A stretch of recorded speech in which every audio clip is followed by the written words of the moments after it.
지난주에는 우리가 싸워야 할 상대라는 제목으로 말씀을 나누었습니다. 우리가 싸워야 할 상대는 우리 주위에 있는 형제나 자매나 이웃이 아니라 우리가 싸워야 할 상대는 바로 사탄마귀가 우리가 싸워야 할 상대이고 우리가 대적해야 하는 상대라는 말씀을 나누었습니다. 그래서 그러면 어떻게 사탄마귀를 대적할 수 있는가에 대한 말씀도 나누었는데요. 첫 번째는 우리가 하나님께 복종하는 것이 사탄마귀를 대적하는 것이고, 두 번째로는 하나님께 가까이 하는 것이 사탄마귀를 대적하는 것이다 라는 말씀을 나누었습니다. 오늘은 그 세 번째 말씀인데요. 바로 주 앞에서 낮추라. 주 앞에서 낮추는 것이 바로 사탄마귀를 대적하는 것이다 라는 말씀입니다. 사랑하는 성도 여러분, 그러면 어떻게 사탄마귀를 주 앞에서 낮추는 것이 어떻게 사탄마귀를 대적하는 것이 되는 것일까요? 그 이유를 오늘 말씀을 통해서 함께 살펴보면서 은혜를 나누기를 원합니다. 먼저 오늘 본문 10절 말씀을 한번 보시겠습니다. 주 앞에서 낮추라. 그리하면 주께서 너희를 높이시리라. 여러분, 낮추다라는 말은 겸손하다, 겸비하다라는 말씀입니다. 그러니까 지금 10절 말씀은 우리 모든 성도들이 주님 앞에서 겸손해야 한다라는 것을 말씀하는 것이죠. 지난주에 우리가 살펴봤던 4장 6절 말씀에도 보면 하나님이 교만한 자를 물리치시고 겸손한 자에게 은혜를 주신다라고 말씀하고 있습니다. 잠언 3장 34절 말씀을 인용한 말씀인데요.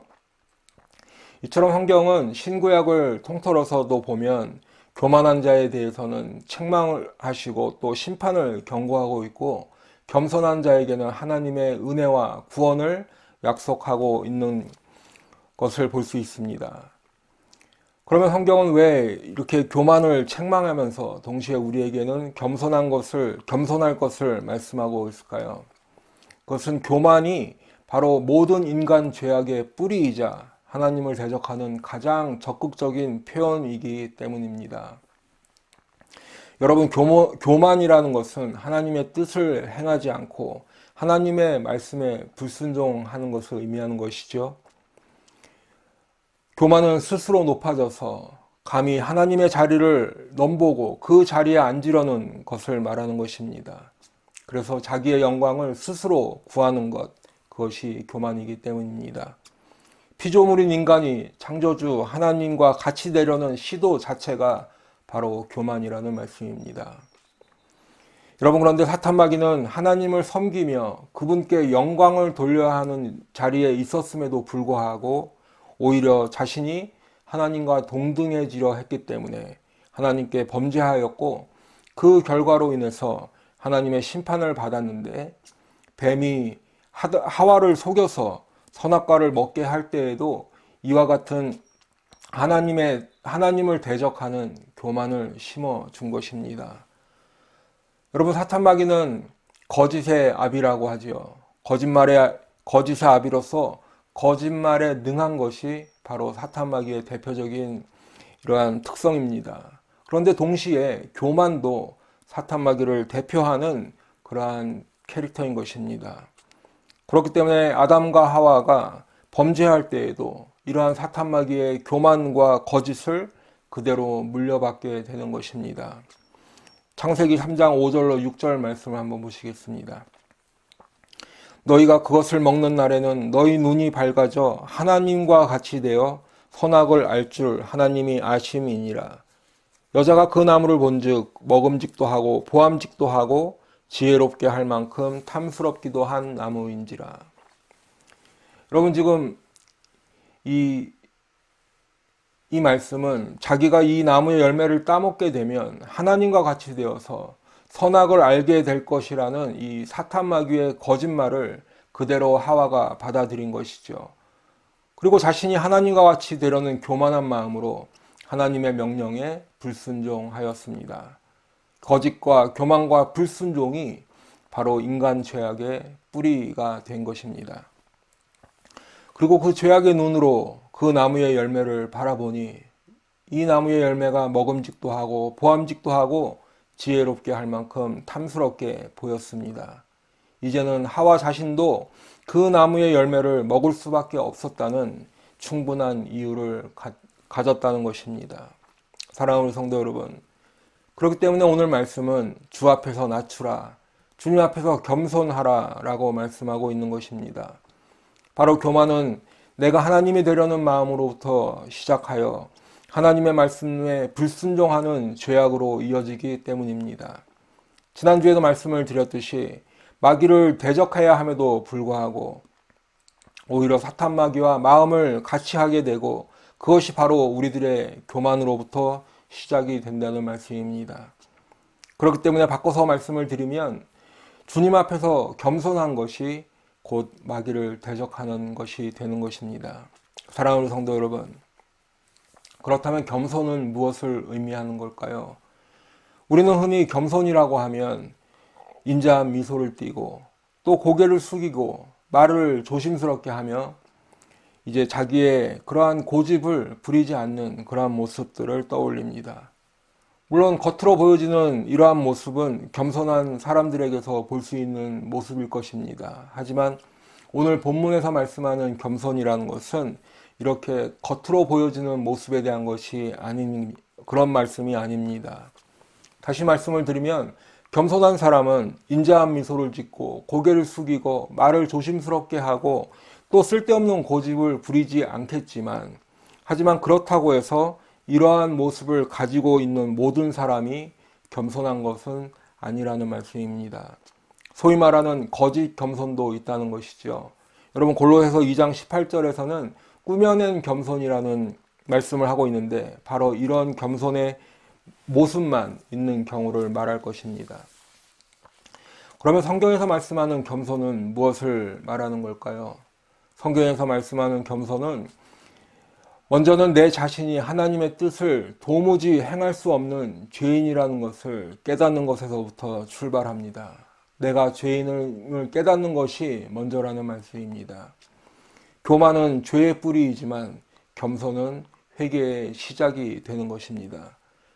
그렇기 때문에 스스로를 자랑하지 않습니다. 더욱 낮은 데 있을 수밖에 없는 것입니다. 그리고 오로지 하나님께서 긍휼을 베풀어 주시기를 구하는 그 모습이 바로 성경이 말씀하는 겸손인 것입니다.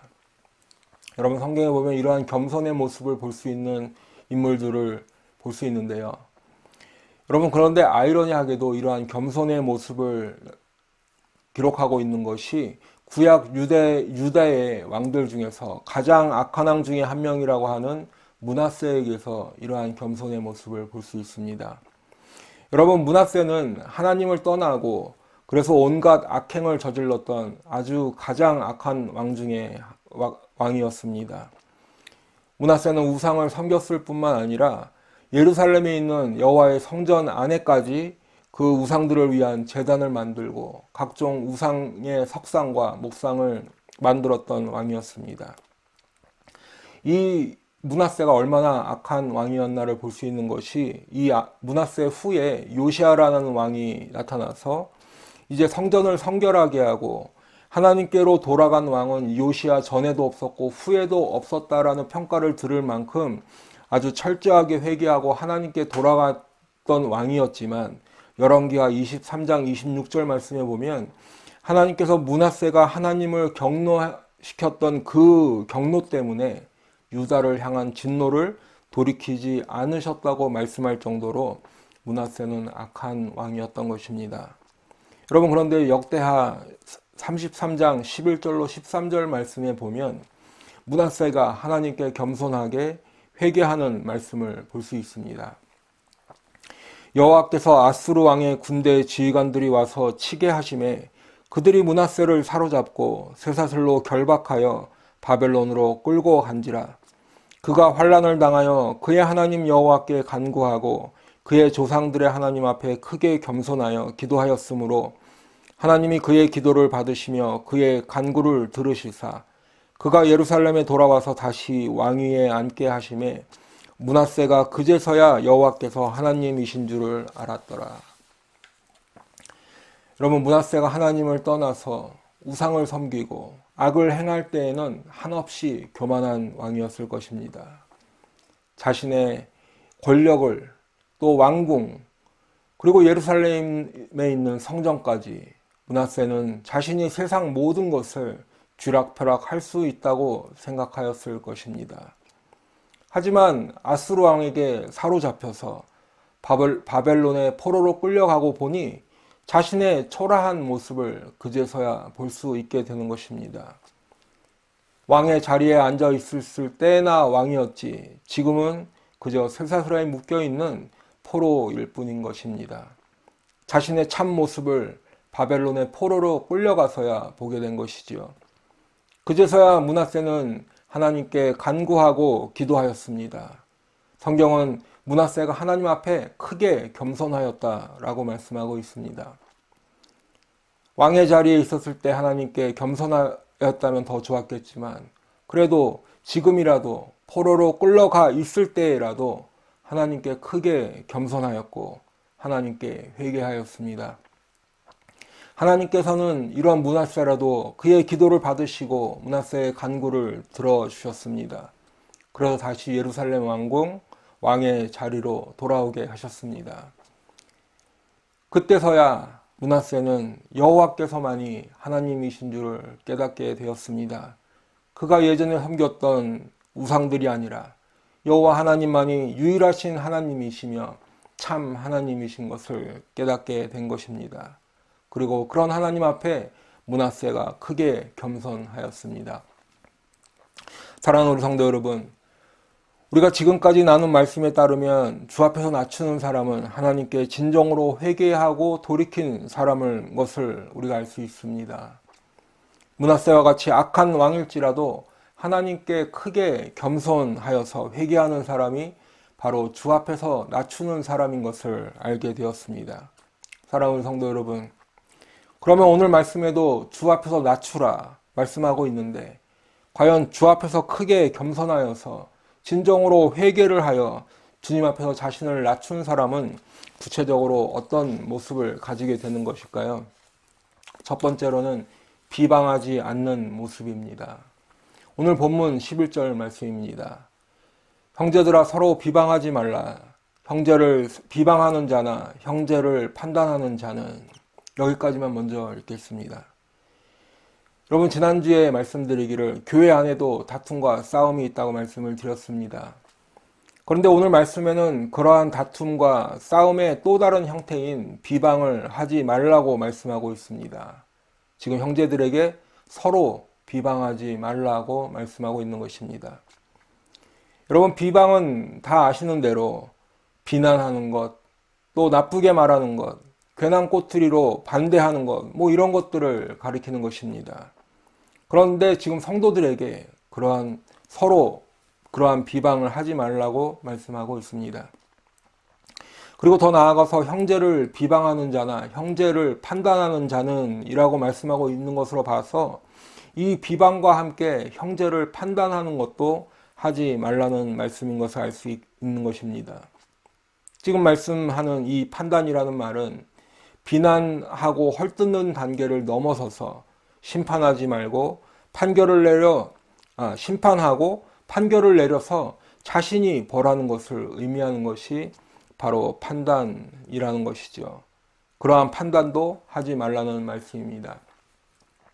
여러분, 누가복음 6장 37절 말씀에는 비판하지 말라. 그리하면 너희가 비판을 받지 않을 것이요. 정죄하지 말라. 그리하면 너희가 정죄를 받지 않을 것이요. 라고 말씀하고 있습니다. 오늘 본문 11절과 맥을 같이 하는 말씀인데요. 비판하지 말고 정죄하지 말라고 연이어서 말씀하고 있는데 그 이유는 대부분의 비판이 상대를 정죄하는 것에까지 이르기 때문입니다. 그러면서 말씀은 우리가 오히려 해야 되는 것이 이제 조금 전에 읽어드렸던 누가복음 6장 37절 후반절 말씀부터 계속 보시면 용서하라. 그리하면 너희가 용서를 받을 것이요. 주라. 그리하면 너희에게 줄 것이니 곧 후이되어 누르고 흔들어 넘치도록 하여 너희에게 안겨주리라. 너희가 헤아리는 그 헤아림으로 너희도 헤아림을 도로 받을 것이니라. 사랑하는 성도 여러분, 지금 성경은 우리들이 해야 할 일은 바로 용서하는 것이고 또 주는 것이다. 주라. 이렇게 말씀하고 있습니다. 그런데 여기서 말씀하는 주라라는 말씀은 누군가의 피로를 채워주라는 의미도 있겠지만 앞에 이 36절과 또 앞뒤 문맥을 살펴보게 되면 하나님의 자비를 베풀어 주라는 의미인 것을 우리가 알 수 있습니다. 사랑하는 성도 여러분, 그러면 우리들이 용서하고 자비를 베풀어야 하는 이유는 무엇일까요? 그 이유는 우리가 헤아리는 그 헤아림으로 도로 받을 것이기 때문이라고 성경은 말씀하고 있습니다. 헤아림으로 도로 받는다는 말씀은 우리가 되어준 그대로 우리도 그 분량만큼 되돌려 받을 것이라는 말씀입니다. 내가 비판하고 정죄한 만큼 내가 비판을 받고 정죄를 받을 것이고, 내가 다른 사람을 용서하고 자비를 베푼 만큼 용서받고 하나님의 자비를 받을 것이라는 의미입니다. 그렇기 때문에 우리들은 비판하고 비난하며 정죄하고 판단하는 것이 아니라 용서하고 자비를 베푸는 성도들이 되어야 할 줄로 믿습니다. 더불어서 오늘 본문에서 보면 우리들이 비방하고 판단하지 말아야 하는 아주 중요한 이유가 하나 더 있는데, 그것은 바로 우리들은 하나님의 말씀을 준행하는 준행자이지 재판관이 아니기 때문이라고 성경은 말씀하고 있습니다. 오늘 본문 11절로 12절까지 말씀을 다시 한번 읽어보도록 하겠습니다. 형제들아, 서로 비방하지 말라. 형제를 비방하는 자나 형제를 판단하는 자는 곧 율법을 비방하고 율법을 판단하는 것이라. 내가 만일 율법을 판단하면 율법의 준행자가 아니요 재판관이로다. 입법자와 재판관은 오직 한 분이시니 능히 구원하기도 하시며 멸하기도 하시느니라. 너는 누구이기에 이웃을 판단하느냐. 여러분, 지금 서로 비방하지 말라는 말씀을 하고 있는데요. 그 이유가 물론 성도들 사이에 다툼이나 싸움도 하지 말아야 하는 그러한 이유도 있겠지만, 그보다 더 근본적인 이유는 바로 우리들 자신이 비방하고 상대를 판단할 자격이 애초에 없기 때문이라고 성경은 말씀하는 것입니다.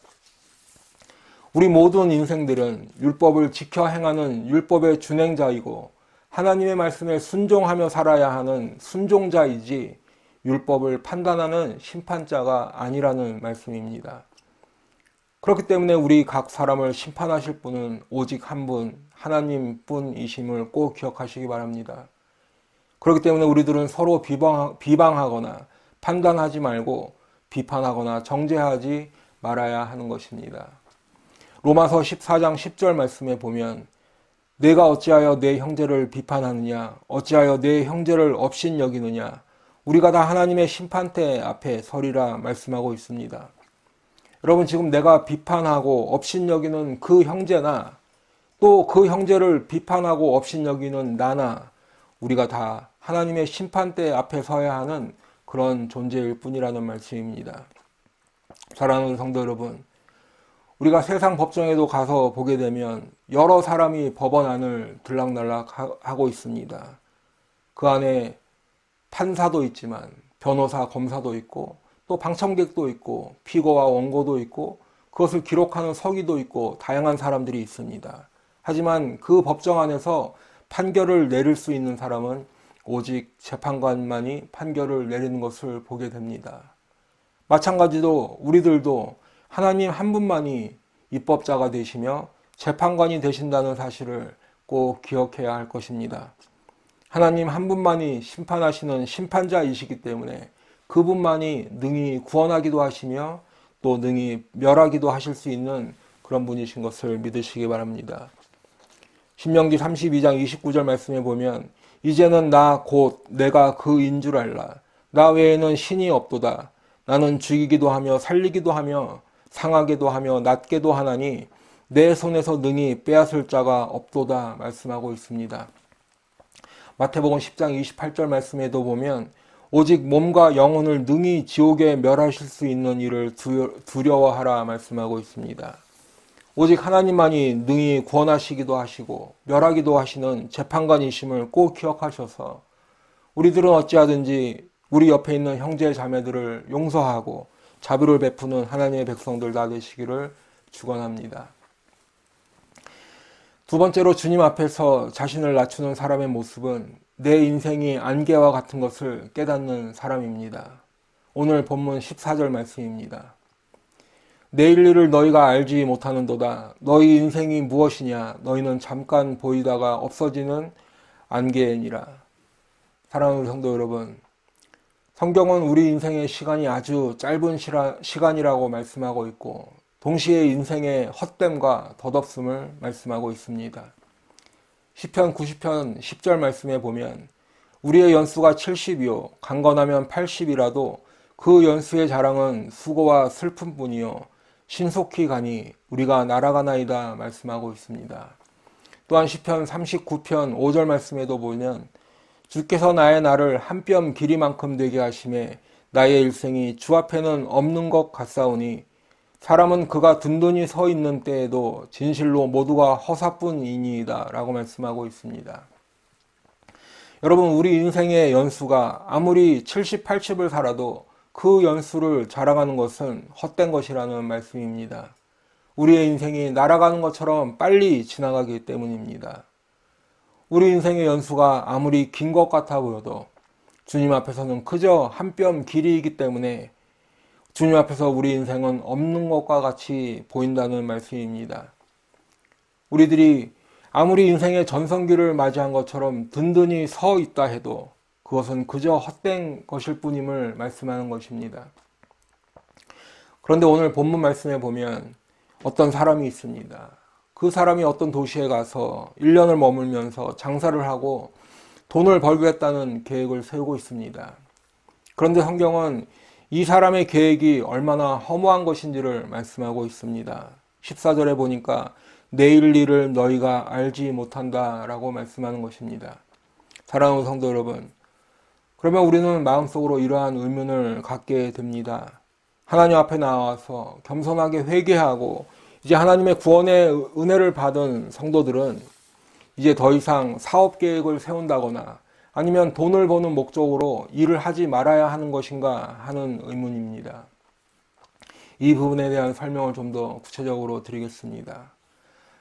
그 설명을 드리기에 앞서 먼저 15절 말씀을 보시겠습니다.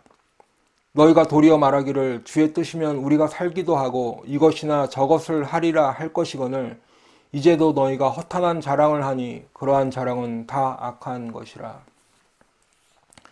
조금 전에 우리 인생의 연수가 길어 보여도 사실은 자랑할 만한 것이 아니라는 말씀을 드렸습니다. 그런데 13절 말씀에 보면 어떤 사람이 자신의 인생이 마치 아주 많이 남아있는 것처럼 행동하고 있는 것을 볼 수 있습니다. 장사를 하고 돈을 번다는 그 자체가 문제가 되는 것이 아니라 성경은 이 사람이 자신의 인생의 연수를 보는 관점을 지적하는 그러한 말씀입니다. 그렇기 때문에 계속해서 14절 말씀에 보시면 우리 인생들을 잠깐 보이다가 없어지는 안개에 비유하고 있는 것입니다. 여러분, 새벽에 짙게 끼인 안개도 해가 뜨게 되면 어느새 사라지고 맑은 하늘이 보이는 그러한 것들을 생각해 보시기 바랍니다. 우리의 인생이 언제 있었나 할 정도로 잠깐이라는 말씀입니다. 그렇기 때문에 성경은 지금 우리의 인생이 이와 같이 안개와 같은 것이기 때문에 인생의 연수를 자랑해야 될 것이 아니라 우리의 생명이 남아있는 그 동안에, 다시 말씀드리면 주님께서 허락하셔서 우리가 이 땅에서 살아있는 그 동안에 해야 할 일이 있다는 것을 말씀하는 것입니다.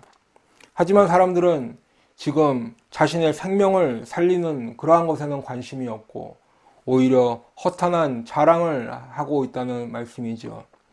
그 허탄한 자랑은 안개와 같이 지나가는 인생의 연수를 자랑하는 것이고, 그 허탄한 자랑은 내가 이런저런 일을 하여서 그래서 무언가를 이루겠다라고 하는 그러한 인생 계획을 자랑하는 것이고, 그 허탄한 자랑이라는 것은 그래서 그 결과로 얻는 재물, 명예, 권력이나 건강, 이러한 것들을 자랑하는 것이 허탄한 자랑이라는 말씀입니다.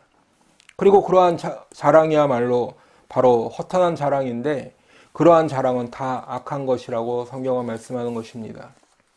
사랑하는 성도 여러분, 그러면 우리는 무엇을 해야 하는 것일까요? 오늘 본문 17절 말씀을 보시겠습니다. 그러므로 사람이 선을 행할 줄 알고도 행하지 아니하면 죄니라.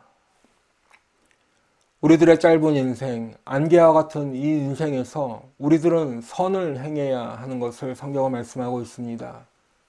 동시에 그러한 선을 행할 줄 알면서도 행하지 않는 것이 죄라고 성경은 말씀하고 있는 것입니다. 여러분, 지난번에 선한 일이 단순히 도덕적으로 착한 일을 의미하는 것이 아니라는 말씀을 드렸습니다. 성경에서 선과 악에 대한 말씀을 읽을 때에는 기본적으로 우리는 먼저 선하신 하나님을 떠올려야 한다고 말씀을 드렸습니다. 그렇기 때문에 지금 말씀하는 선한 일이라는 것은 바로 선하신 하나님을 전하는 것이고, 그 선하신 하나님을 만나는 것이며, 선하신 하나님의 말씀을 전하는 것이 바로 선한 일이라는 말씀을 드렸습니다. 그렇기 때문에 누구든지 하나님 앞에 자신을 낮추는 사람은 세 번째로 선한 일을 행하는 사람을 의미하는 것입니다. 사랑하는 우리 성도 여러분, 누가복음 12장 16절부터의 말씀에는 한 부자의 비유를 볼 수 있습니다. 이 부자는 원래도 부자였지만 지금 더욱 많은 소출을 거두게 되었습니다. 거두어들인 곡식이 너무 많아 쌓아둘 곳이 없을 정도가 되었습니다. 그래서 생각하기를 곡간을 더 많이 지어서 그 곡식을 다 쌓아두려고 하였습니다. 그러면 자신은 이 남은 인생을 편안히 쉬면서 먹고 마시고 즐거워할 수 있을 것이라는 생각을 하였습니다. 하지만 하나님께서는 이 부자를 어리석은 자라고 부르고 계십니다. 이 사람은 자신이 천년만년 살 것으로 생각하였지만은 하나님께서 오늘 밤에 그 영혼을 도로 찾으신다면 그 쌓아놓은 것이 누구의 것이 되겠냐고 묻고 계십니다. 그러면서 21절에 보면 자기를 위하여 재물을 쌓아두고 하나님께 대하여 부요하지 못한 자가 이와 같으리라고 결론적으로 말씀하고 있습니다. 여러분, 이 말씀을 돈을 많이 벌어서 쌓아두지 말고 교회에 헌금을 많이 하라는 말씀으로 이해하지 않으시길 바랍니다. 이 부자에 대한 비유는 그런 의미의 말씀이 아니라 오히려 오늘 본문의 말씀과 맥을 같이 하고 있는 것입니다. 우리 모두의 인생은 짧고 빨리 지나가는 안개와 같은 것입니다. 그렇기 때문에 우리가 인생을 살면서 그저 돈이나 많이 벌어 곳간에 쌓아두고 내 노후를 편안하게 보내기 위한 준비만 하고 있다면 그것은 아주 어리석은 인생이라고 성경은 말씀하는 것을 꼭 기억하시기 바랍니다. 하나님께서 우리 각자의 인생을 언제 끝내실지, 우리 영혼을 언제 불러가실지 우리는 알 수가 없는 것이지요. 그렇기 때문에 우리들은 우리 인생이 아직 많이 남아있다는 사탄 마귀의 속임수에 속지 말아야 합니다. 언제든지 하나님께서 부르시면 가야 하는 것이 우리 인생인 것입니다. 여러분, 세상 사람들은 지금 100세 시대라고 말을 하고 있습니다. 하지만 여러분, 착각하지 마시기 바랍니다. 아무리 100세 시대라고 말을 해도 모든 사람들이 다 100세를 사는 것이 아니기 때문입니다. 그리고 실제로 우리 주위에는 100세를 채우지 못하고 세상을 떠나는 사람을 더 많이 볼 수 있는 것입니다. 그러면 우리의 이 짧은 인생 동안 우리는 무엇을 해야 할까요? 바로 선한 일을 해야 한다고 오늘 성경은 말씀하고 있습니다. 하나님 앞에 자신을 낮춘 겸손한 사람은 선한 일을 찾는 사람이고 선한 일을 하는 사람입니다. 그렇기 때문에 우리의 인생을 헛된 것들을 쌓아두는 것에 우리의 인생을 낭비하지 말고 하나님의 선한 일을 해야 하는 것입니다. 주 앞에서 자신을 낮춘 사람은 선한 일을 해야 하는 것을 꼭 기억하시기 바랍니다. 사랑하는 성도 여러분, 이제는 말씀을 마치도록 하겠습니다. 사탄 마귀는 우리에게 탐욕을 심어주고 우리의 정욕을 채우고 살라고 우리를 유혹합니다. 무엇이든지 원하는 것은 욕심을 내어서라도 얻으라고 우리를 충동합니다. 만일 그래도 얻지 못하면 살인이라도 해서 얻으라고 합니다. 다른 사람들을 시기하게 하고 또 그 시기 때문에 서로 다투고 싸우게도 합니다. 또한 사탄 마귀는 우리로 하여금 하나님께 복종하지 않도록 하고 하나님의 말씀에 순종하지 못하게 합니다.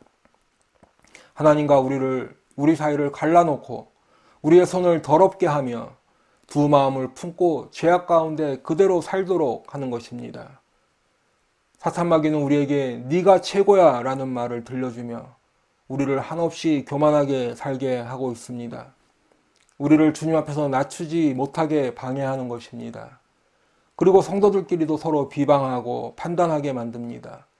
그리고 우리들의 눈에 하나님의 자리인 심판자의 자리를 보여주며 그곳에 앉을 수 있다고 속삭입니다. 안개와 같은 우리의 인생에 헛된 것들을 보여주며 그러한 것들을 많이 가지게 되면 가질수록 우리의 인생이 편안할 것이라고 우리를 속이고 있는 것입니다. 그래서 우리들이 그러한 헛된 것을 얻기 위해 한평생을 그것들을 쫓아 살게 하는 것입니다. 우리가 허탄한 자랑을 하며 인생을 허무하게 낭비하다가 어느 날 죽음이라는 것이 내 앞에 다가오고 이 세상을 떠나야 할 때에서야 바로 우리 앞에 지옥문을 보여주는 것입니다. 사랑하는 우리 성도 여러분, 그렇기 때문에 우리들은 깨어 있어야 합니다. 그렇기 때문에 우리는 말씀과 기도로 무장하고 믿음 안에 살아야 하는 것입니다. 그리고 무엇보다도 주님 앞에서 나 자신을 낮추고 겸손하게 회개해야 하는 것입니다. 우리가 하나님 앞에 겸손하게 회개하며 그분의 자비와 긍휼을 구할 때 우리 하나님께서는 우리를 용서하시며 우리에게 구원의 은혜를 베풀어 주실 것입니다. 그렇기 때문에 주 앞에서 낮추는 것이 마귀를 대적하는 것이 되는 것입니다. 사랑하는 우리 성도 여러분, 지난주와 이번 주에 걸쳐서 마귀를 대적하라는 말씀으로 은혜를 나누었습니다. 먼저는 하나님께 복종하는 것이 마귀를 대적하는 것이고 하나님을 가까이 하는 것이 마귀를 대적하는 것이라는 말씀을 드렸었는데요. 그리고 오늘은 주 앞에서 낮추는 것이 마귀를 대적하는 것이다 라는 말씀을 꼭 기억하시기 바랍니다. 그래서 교만이라는 죄를 벗어버리고 하나님 앞에 우리들을 한없이 낮추며 겸손과 회개로 우리 주님 앞에 나아가는 복된 성도들 다 되시기를 축원합니다. 하나님께서는 교만한 자를 물리치시고 겸손한 자에게 은혜를 베풀어 주시는 분이십니다. 그리고 우리들이 주님 앞에서 나 자신을 낮출 그때 주님께서 우리들을 높여 주실 것입니다. 기도하겠습니다.